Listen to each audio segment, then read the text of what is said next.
Aluva Munnar രാജപാത തുറക്കണമെന്നാവശ്യപ്പെട്ട് March 16-ന് പൂയംകുട്ടിയിൽ നടത്തിയ ജനകീയ സമരത്തിൽ പങ്കെടുത്ത ജനപ്രതിനിധികൾക്കെതിരെയും പൊതുപ്രവർത്തകർക്കെതിരെയും പുരോഹിതന്മാർക്കെതിരെയും വനംവകുപ്പ് രജിസ്റ്റർ ചെയ്ത കേസുമായി ബന്ധപ്പെട്ട് തുടർ നടപടി സ്വീകരിക്കേണ്ടതില്ലെന്ന് ഉന്നതതല യോഗ തീരുമാനം.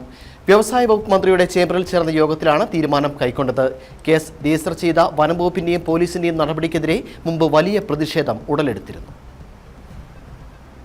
പഴയ ആലുവ മൂന്നാർ റോഡ് തുറന്ന് സഞ്ചാരയോഗ്യമാക്കണമെന്നാവശ്യപ്പെട്ടായിരുന്നു കഴിഞ്ഞ മാസം 16-ന് സാമൂഹിക, രാഷ്ട്രീയ, സാമുദായിക, സാംസ്കാരിക മേഖലയിലെ പ്രമുഖരുടെ നേതൃത്വത്തിൽ അവകാശ പ്രഖ്യാപന യാത്ര നടത്തിയത്. കുട്ടമ്പുഴ, കീരമ്പാറ, മാങ്കുളം പഞ്ചായത്തുകളിൽ നിന്നെത്തിയവർ പൂയംകുട്ടിയിൽ ഒരുമിച്ച ശേഷമായിരുന്നു സമരപ്രഖ്യാപനവുമായി പഴയ രാജപാതയിലൂടെ നീങ്ങിയത്.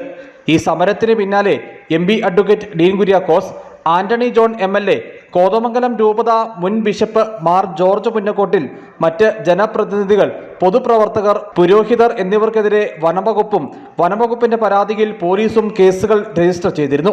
വനംവകുപ്പ് രജിസ്റ്റർ ചെയ്ത കേസുമായി ബന്ധപ്പെട്ട് തുടർ നടപടി സ്വീകരിക്കേണ്ടതില്ലെന്നും വനംവകുപ്പിന്റെ പരാതിയിൽ പോലീസ് രജിസ്റ്റർ ചെയ്ത കേസ് പിൻവലിക്കാനും ഇന്ന് ചേർന്ന ഉന്നതതല യോഗത്തിൽ തീരുമാനം കൈക്കൊണ്ടു.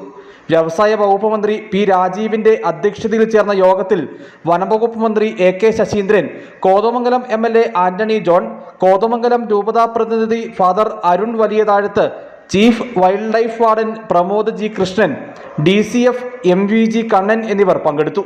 ആലുവ മൂന്നാർ രാജപാത സംബന്ധിച്ച് നിലവിലുള്ള തർക്കങ്ങളും വസ്തുതകളും പരിശോധിച്ച് സമഗ്രമായ റിപ്പോർട്ട് തയ്യാറാക്കി നൽകുന്നതിന് principal conservator of forest Rajesh രവീന്ദ്രനെ യോഗം ചുമതലപ്പെടുത്തി. News bureau, Adimali.